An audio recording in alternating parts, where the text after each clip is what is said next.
Certaines des plus grandes stars d'Hollywood ont brillé brièvement avant de sombrer dans l'oubli. De la victoire aux Oscars de Harold Russell en 1946 au premier rôle brut de Kelly Jarvis en 2009, 14 acteurs ont captivé l'imaginaire du public avec une seule performance, puis se sont retirés de la scène pour toujours.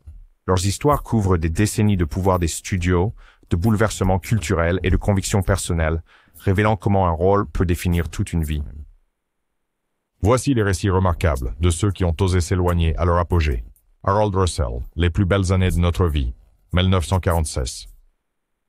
Peu de débuts ont porté le poids de la véritable histoire, comme l'a fait celui de Harold Russell dans les plus belles années de notre vie. Interprétant Homer Parrish, un vétéran doublement amputé retournant chez lui, Russell a apporté ses propres blessures de guerre à l'écran. Il avait perdu ses deux mains dans un accident d'entraînement. À l'âge de 25 ans, il a été extrait des rangs de l'advocacy pour les vétérans handicapés et projeté dans le système des studios hollywoodiens. Le réalisateur William Wyler a reconnu qu'aucun acteur ne pouvait égaler l'authenticité que Russell apporterait, et le résultat fut une interprétation qui a résonné auprès du public encore ébranlé par les conséquences de la guerre. Lors de sa sortie en novembre 1946, le film est devenu le plus grand succès au box-office de l'année, rapportant 23 millions de dollars aux États-Unis. Les critiques ont salué la performance de Russell comme brute et sans phare, des qualités qui ont conduit à un duo inédit d'Oscars, meilleur acteur dans un second rôle et un prix honorifique pour avoir apporté aide et réconfort aux vétérans handicapés. Pourtant, derrière les éloges, se cachait la propre ambivalence de Russell envers la célébrité. Contrairement aux acteurs sous contrat préparés pour la gloire, il voyait le métier d'acteur comme une mission unique pour donner une voix aux anciens combattants sur grand écran. D'ici 1947, les offres des studios se faisaient rares, mais Russell en refusait la plupart, craignant d'être catalogué ou de banaliser son expérience vécue. Quelques petits rôles ont suivi. Une apparition non créditée dans The Miracle of the Bells en 1948, un caméo dans Prince of Foxes en 1949, mais aucun n'a eu l'impact de son premier rôle. Au lieu de cela, il est retourné à Washington, D.C., et s'est consacré à l'Amputee Coalition, faisant pression pour la recherche sur les prothèses et les avantages des anciens combattants. Dans des discours à travers le pays, il racontait le pouvoir du cinéma à changer les perceptions, utilisant des extraits de sa performance pour illustrer à la fois les progrès et les préjugés persistants. Dans les décennies suivantes, Russell a refait surface brièvement, témoignant devant le Congrès dans les années 1970 sur les droits des personnes handicapées, apparaissant lors de rétrospectives de films et consultant pour les représentations à Hollywood des guerriers blessés. Son dernier crédit à l'écran est venu en 1985 dans un téléfilm sur les vétérans du Vietnam, un projet qu'il a entrepris pour honorer une nouvelle génération de militaires. Lorsqu'il est décédé en 2002 à l'âge de 84 ans, les hommages ont souligné que son véritable héritage ne résidait pas dans une œuvre, mais dans le pont qu'il avait construit entre Hollywood et la vie des Américains ordinaires qui avaient tout sacrifié. Susan Peters, Random Harvest, 1942. Une trajectoire prometteuse à Hollywood s'est brusquement arrêtée pour Susan Peters après sa performance nominée aux Oscars dans Random Harvest. Née Susan Peters le 3 juillet 1921 à Spokane, Washington, elle a déménagé à Los Angeles à la fin des années 1930 et a signé avec la MGM. À l'âge de 20 ans, elle était apparue dans près d'une douzaine de films, mais c'est son interprétation de Paula Ridgway, l'épouse dévouée de l'amnésique, qui lui a valu une nomination pour le meilleur second rôle féminin lors de la 15e cérémonie des Oscars. Le film a rapporté plus de 5 millions de dollars lors de sa sortie initiale, consacrant Peters comme l'un des jeunes talents les plus prometteurs de MGM. Juste 3 ans plus tard, le 19 janvier 1945, une partie de chasse dans la campagne californienne a tourné au drame. Alors qu'elle chassait le canard avec des amis, Peters s'est accidentellement tiré une balle dans la colonne vertébrale. La balle a sectionné sa moelle épinière, la laissant paralysée à partir de la taille. Des manchettes à l'échelle nationale ont relaté son combat. 10 mois dans un hôpital de San Francisco, de multiples interventions chirurgicales et des thérapies de réhabilitation expérimentales. Les dirigeants du studio ont envisagé d'adapter des scénarios pour accueillir son fauteuil roulant, mais le stigmate de l'époque contre les actrices principales handicapées s'est avéré insurmontable. À la mi-1946, Peters est retourné à MGM, déterminé à reprendre sa carrière. Un essai à l'écran pour un rôle secondaire dans The Yearling en 1946 a montré sa présence à l'écran intacte, mais les cadres du studio craignaient le malaise du public. Au lieu de cela, elle a été prêtée à des productions théâtrales, en tournée dans une version adaptée en fauteuil roulant de La Ménagerie de verre. Les critiques ont salué sa profondeur émotionnelle, mais les ventes de billets ont ralenti. En 1948, elle a quitté la scène et s'est retirée dans la maison de ses parents à Spokane, où elle a écrit des essais sur le handicap et donné des conférences sur la nécessité d'espaces publics accessibles. Financièrement soutenue par un fonds fiduciaire établi par des amis à Hollywood, Hollywood, Peters a publié un recueil de poésie en 1950, mêlant des vers sur la perte et la résilience. Pourtant, sa santé s'est détériorée. Des infections récurrentes, des escarres et des douleurs chroniques ont eu raison d'elle. Le 23 octobre 1952, à 31 ans, elle est morte des suites de sa blessure. Les nécrologies ont souligné son courage, tant à l'écran qu'en dehors, notant que sa véritable performance était la grâce avec laquelle elle a affronté l'adversité. Au cours des décennies qui ont suivi, les historiens du cinéma ont revisité son œuvre, louant la vulnérabilité et la sincérité qu'elle a apportées à la vipère. Une plaque au parc commémoratif des anciens combattants handicapés de Spokane rend hommage à sa carrière brève, mais éclatante. Preuve que durant l'âge d'or d'Hollywood, même les étoiles les plus brillantes pouvaient être éteintes par des forces bien au-delà des portes du studio. Virginia Cherrill, Les Lumières de la Ville, 1931. Peu de partenariats à l'écran se sont avérés aussi magiques que celui entre Charlie Chaplin et Virginia Cherrill dans City Lights. Née à Albion, dans l'Illinois en 1908, Cherrill était une débutante de la société dont la carrière d'actrice a commencé par une rencontre fortuite. Chaplin l'a remarquée dans le public d'un théâtre de Pasadena et lui a offert le rôle de la fille aux fleurs aveugles. Malgré aucune expérience préalable dans le cinéma, la grâce naturelle de Cherrill et sa chaleur authentique ont soutenu une performance qui a équilibré innocence et force intérieure.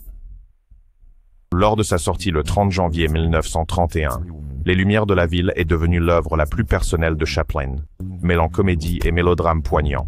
Il a rapporté plus de 4 millions de dollars, une somme extraordinaire pendant la dépression. L'interprétation de Cherrill a été acclamée par la critique. Les critiques ont souligné le climax émotionnel, où le cadeau de la vue du vagabond à sa bien-aimée reste non dit, mais profondément ressenti. Mais hors caméra, les tensions montaient.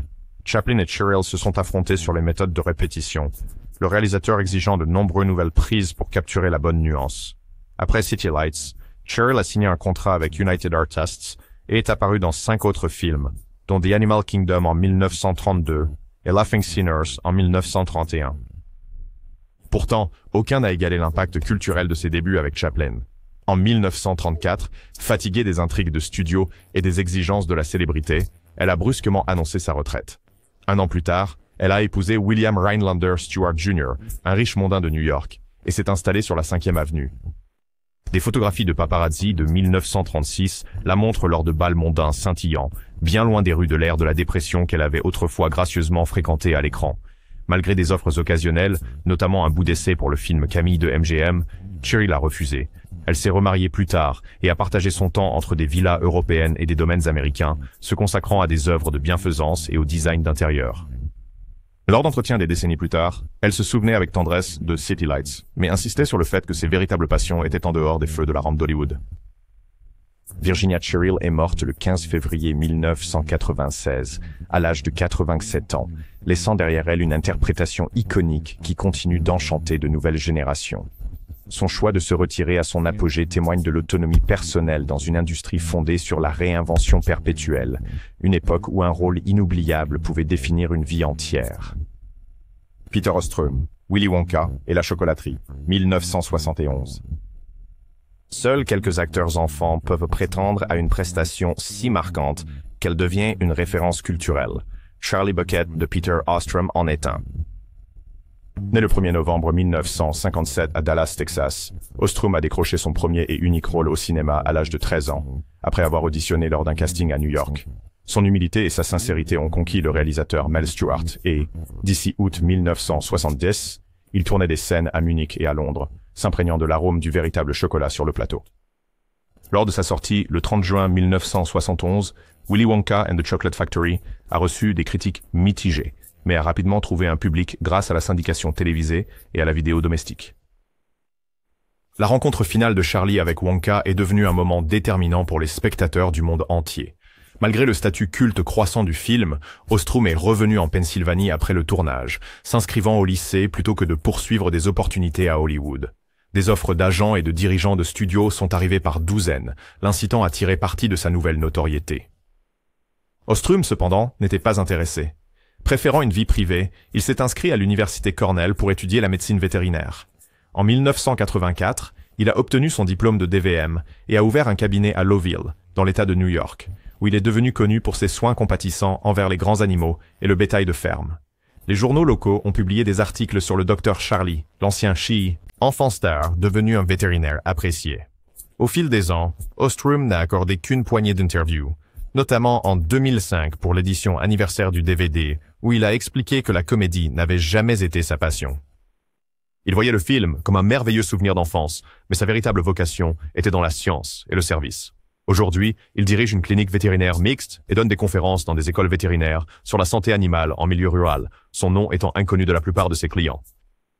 Lorsque les projections de Willy Wonka attirent des salles combles, les fans cherchent parfois des nouvelles du garçon qui a trouvé une vie de chocolat dans l'honnêteté. Au lieu de cela, ils découvrent que Peter Ostrom a échangé la célébrité contre des stéthoscopes, choisissant de soigner plutôt que de jouer. Sa disparition de l'écran n'a jamais été une fuite, mais un chemin délibéré vers une vie de satisfaction tranquille. Tammy Stronach, L'histoire sans fin, 1984. Le fantasme d'enfance a rencontré un défi du monde réel pour Tammy Stronach, lorsqu'elle a été choisie pour incarner l'impératrice enfantine dans L'histoire sans fin de Wolfgang Petersen. Née le 1er juin 1972 à Téhéran, en Iran, Stronach a déménagé à Londres à l'âge de 6 ans pour s'entraîner à la Royal Ballet School.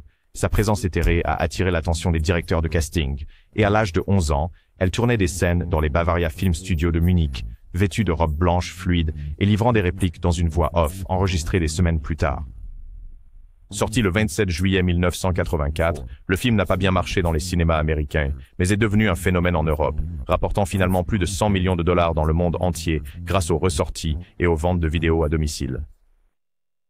La représentation de Stronach, à la fois monarque royal et enfant, est devenue une icône de la fantaisie des années 80. Pourtant, en coulisses, elle a lutté avec les pressions de la célébrité soudaine et la dissonance de retourner à l'école au milieu de l'adoration internationale. Plutôt que de poursuivre d'autres rôles au cinéma, Stronach s'est concentrée sur la danse. Elle s'est inscrite à Juilliard, obtenant un Bachelor of Fine Arts en ballet, puis a cofondé le Catskill Hudson Dance Project en 1997. Les critiques ont salué sa chorégraphie comme à la fois rigoureuse et poétique, s'inspirant souvent de thèmes mythiques rappelant ses débuts au cinéma. Les critiques dans le New York Times et Dance Magazine ont noté sa capacité à fusionner narration et mouvement, une compétence affinée devant la caméra. Des invitations occasionnelles à reprendre son rôle dans des discussions de suite sont arrivées, mais ne se sont jamais concrétisées. En 2009, une pétition en ligne devenue virale a incité son retour pour un remake moderne. Stronach a poliment décliné, invoquant son engagement envers l'éducation en danse. Aujourd'hui, elle dirige des programmes pour la jeunesse à Kingston, dans l'État de New York, enseignant le ballet et l'improvisation aux aspirants artistes. Lors des projections en festival de l'histoire sans fin qui attirent des foules nostalgiques, Stronach apparaît seulement en tant qu'invité d'honneur, offrant de brèves réflexions sur la créativité enfantine. Dorothy McGowan. Qui êtes-vous, Polly Magoo, 1966. L'un des grands énigmes du cinéma est Dorothy McGowan, le mannequin américain devenu actrice, dont le seul rôle au cinéma reste une référence culte. Née en 1941 dans le Bronx, McGowan a orné les pages de Vogue et Harper's Bazaar avant d'être découverte par le réalisateur William Klein. Il l'a choisie pour interpréter Polly Magoo, une satire sur l'industrie de la mode filmée à Paris entre 1965 et 1966. Lors de sa première en octobre 1966 à Cannes, Who Are You, Polly Magoo a polarisé les critiques. Certains ont salué sa satire audacieuse et la présence magnétique de McGowan à l'écran. D'autres l'ont trouvé trop avant-gardiste. Les recettes au box-office ont été modestes, mais l'influence du film a imprégné les cercles de la nouvelle vague française et les cinémas d'art et d'essai. Le regard obsédant aux yeux bleus de McGowan et son jeu impassible ont fait d'elle une icône instantanée. Pourtant, elle n'a jamais cherché d'autres opportunités d'actrice. Quelques mois après la sortie du film, McGowan disparaît de la vie publique. Les récits divergent. Certains disent qu'elle est retournée à New York et a repris le mannequinat sous un pseudonyme. D'autres affirment qu'elle s'est installée dans une petite ville de la Nouvelle-Angleterre et a ouvert un atelier de céramique. Un article de 1972 dans le Village Voice a tenté de la retrouver, mais n'a trouvé que des oui-dire. Dans les années 1980, le mystère de sa disparition était devenu légendaire parmi les cinéphiles. Ces dernières années, des archivistes ont découvert des lettres privées entre Klein et McGowan, révélant son ambivalence envers la célébrité et sa frustration vis-à-vis du monde de la mode dominé par les hommes. Les extraits montrent qu'elle valorisait la liberté créative par-dessus tout, une éthique qu'elle pensait qu'Hollywood ne pourrait jamais offrir. Une rétrospective au Musée d'art moderne en 2010 a finalement réintroduit sa performance à une nouvelle génération, accompagnée de tables rondes spéculant sur sa vie après le film. Dorothy McGowan est décédée tranquillement en 2018 à l'âge de 77 ans. Selon un habitant, nécrologie à Exeter, New Hampshire, bien que les détails soient rares. Aujourd'hui, son héritage perdure uniquement grâce à une performance inoubliable, preuve que parfois, la présence à l'écran la plus durable est celle que vous ne voyez qu'une seule fois. Nadine Nortier, Mouchette, 1967. Peu de performances principales hantent autant la mémoire que celle de Nadine Nortier dans Mouchette de Robert Bresson. Née en 1950 à Bordeaux, France, elle a été choisie à l'âge de 16 ans comme l'héroïne tragique du film, une fille démunie confrontée à la cruauté et au désespoir dans la France rurale. La direction minimaliste de Bresson et l'utilisation d'acteurs non professionnels ont conféré au film un réalisme austère, le visage pâle de Nortier et ses larmes silencieuses en devenant le cœur émotionnel. Lorsque Mouchette a été présentée en première à Cannes en mai 1967, les critiques étaient à partager. Certains critiques ont dénoncé sa noirceur, tandis que d'autres ont salué sa représentation sans concession de la souffrance adolescente. Le film a remporté le prix FIPRESCI et a consolidé la réputation de Bresson en tant qu'auteur. La performance de Nortier, bien que sans parole pendant une grande partie du film, a transmis une profondeur de chagrin, rarement vue à l'écran, et les revues cinématographiques de l'époque l'ont comparée à la jeune Simone Signoret dans Cascador, en 1952. Malgré les offres de réalisateurs européens intrigués par son talent brut, Nortier a choisi de retourner à Bordeaux après la fin du tournage. Dans des interviews des décennies plus tard, elle a parlé de se sentir exploitée par l'intensité du film et incapable de se séparer de l'angoisse de son personnage. En 1968, elle s'était inscrite à l'université de Bordeaux, étudiant la littérature et la philosophie, et est ensuite devenue enseignante de langue française et de théâtre. Une seule photographie des années 70 la montre, lors d'une production théâtrale locale, mais aucune autre mention cinématographique n'apparaît dans les archives. Les chercheurs tentant de l'interviewer pour des rétrospectives sur Bresson ont été informés qu'elle déclinait toutes les demandes, préférant l'anonymat. En 2003, une lettre est apparue indiquant qu'elle avait publié sous un pseudonyme de la poésie réfléchissant sur la nature et la mémoire. Nadine Nortier est décédée en 2010, sa vie largement cachée du monde cinématographique qu'il avait autrefois accueilli. Pourtant Mouchette perdure comme un témoignage de sa présence unique à l'écran, un écho de douleur juvénile qui résonne longtemps après le générique. Carrie Henn, Alien, 1986. Une seule ligne de dialogue a suffi pour graver Newt de Carrie Henn dans le folklore de la science-fiction. Choisie à l'âge de 10 ans après une audition libre à San Diego, elle a incarné la seule survivante de la colonie sur LV-426, livrant ses premiers mots à l'écran. Ils viennent surtout la nuit, surtout, avec une assurance dépassant de loin son âge. Lorsque Aliens a été présenté en première le 18 juillet 1986, il est devenu l'un des plus grands succès de l'été, rapportant plus de 131 millions de dollars aux États-Unis et remportant des Oscars pour le meilleur montage sonore et les meilleurs effets visuels. La performance de Henn a été saluée pour sa profondeur émotionnelle, contrastant fortement avec l'action incessante du film. Malgré l'offre de rôles supplémentaires, Henn a choisi la stabilité d'une vie ordinaire. Quelques mois après la sortie du film, elle est retournée à l'école au sud de la Californie, où ses camarades de classe la taquinaient en citant la célèbre réplique de Ripley « Get away from her, you bitch ». Les enseignants ont remarqué son humilité et son attention sur les études plutôt que sur la célébrité. En 1990, Henn a obtenu son diplôme de lycée et s'est inscrite à l'Université de Californie à Irvine, se spécialisant en psychologie avec l'intention de comprendre les survivants de traumatisme, un intérêt suscité par son rôle face à Ellen Ripley. Après avoir obtenu son diplôme de licence en 1994, elle a poursuivi un diplôme d'enseignement, rejoignant finalement le district scolaire unifié d'Oceanside en tant qu'enseignante en école élémentaire. Ses collègues décrivent sa classe comme un lieu de chaleur et d'encouragement, avec des murs décorés par des œuvres d'art d'étudiants plutôt que des affiches de films.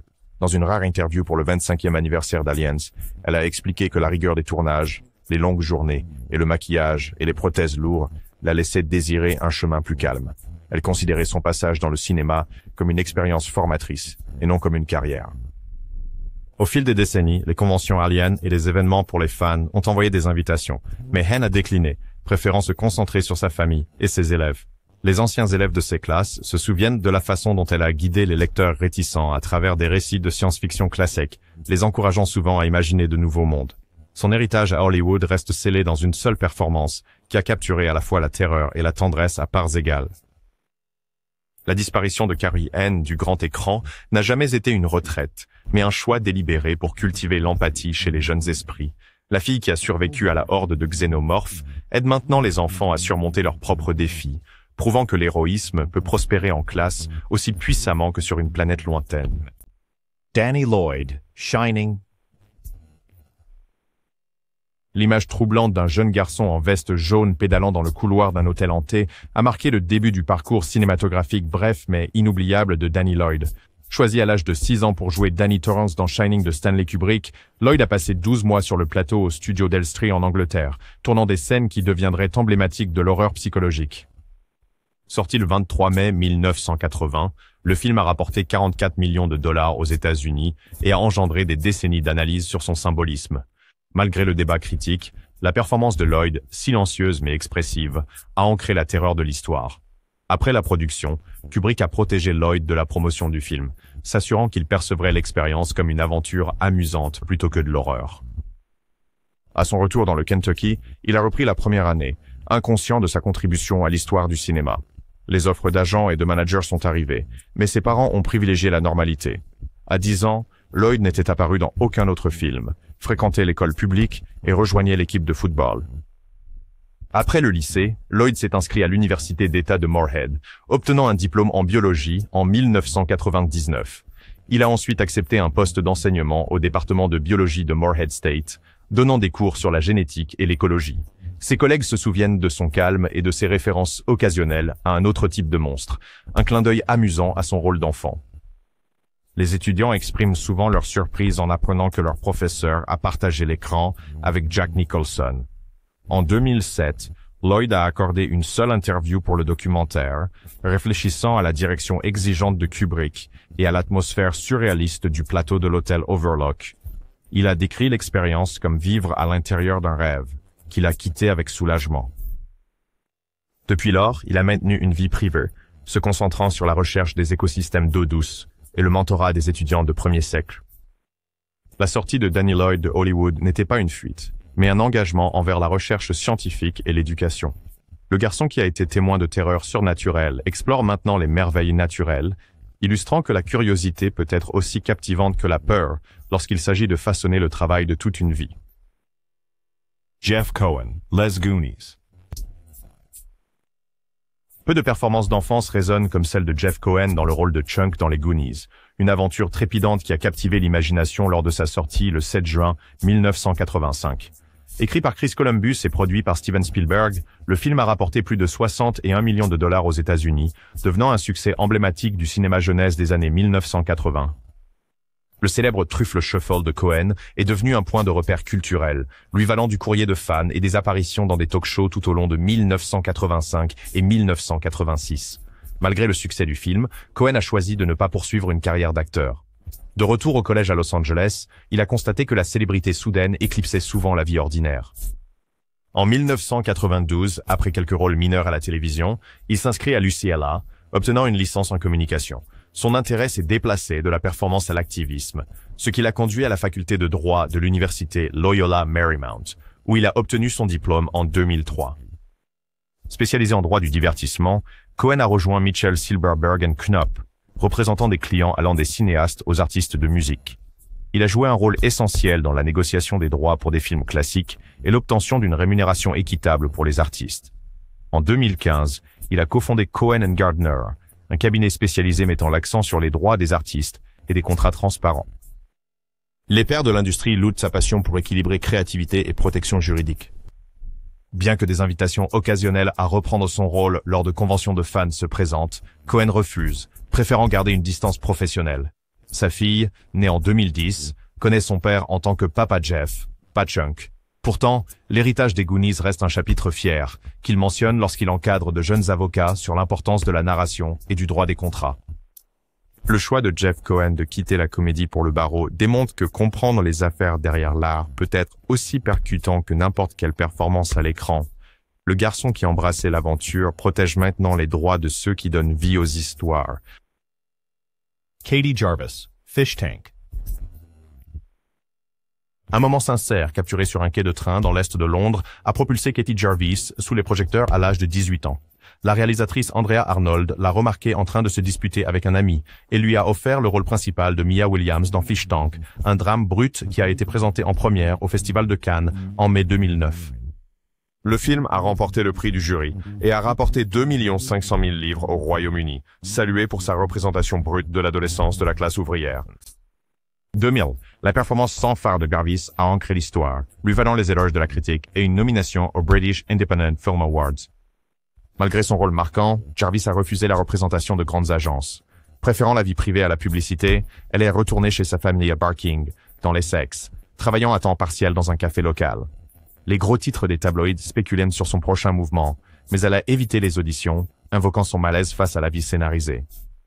Une brève apparition dans un court-métrage en 2011 est passée inaperçue, et en 2013, elle s'était retirée entièrement de l'industrie. Dans des interviews, Jarvis a décrit son expérience comme transformative mais écrasante. Elle s'est inscrite à des cours de travail social dans un collège communautaire, inspirée par les défis rencontrés par son personnage. Après avoir obtenu un diplôme en 2015, elle a rejoint un programme d'aide aux jeunes, encadrant des adolescents à risque dans l'Est de Londres. Ses collègues louent son empathie et sa compréhension du monde réel, des qualités acquises pendant son temps sur le plateau. Un regain d'intérêt pour Fish Tank sur les plateformes de streaming a entraîné des invitations à des festivals de cinéma, mais Jarvis a refusé, préférant rester la fille de Barking.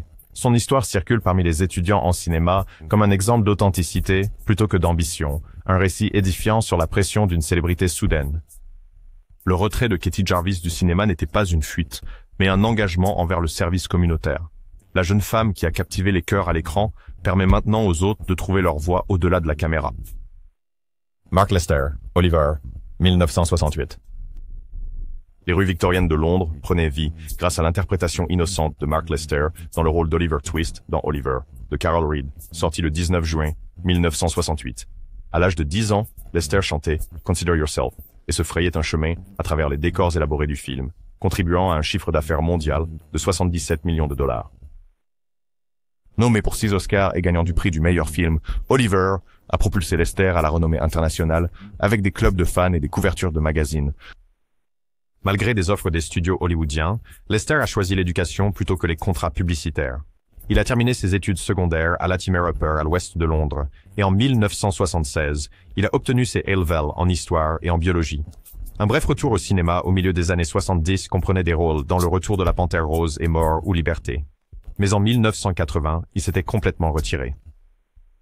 En se tournant vers les soins de santé, Lester s'est formé comme ostéopathe au British College of Osteopathic Medicine, obtenant son diplôme en 1985. Il a établi une clinique dans le West End de Londres, spécialisée dans les blessures sportives et les soins pédiatriques. Parmi ses patients se trouvaient des athlètes professionnels et des familles, dont beaucoup ignorent que leur praticien a autrefois joué l'orphelin le plus célèbre de Dickens. En 2018, pour le 50e anniversaire d'Oliver, Lester a accepté une projection rétrospective au British Film Institute.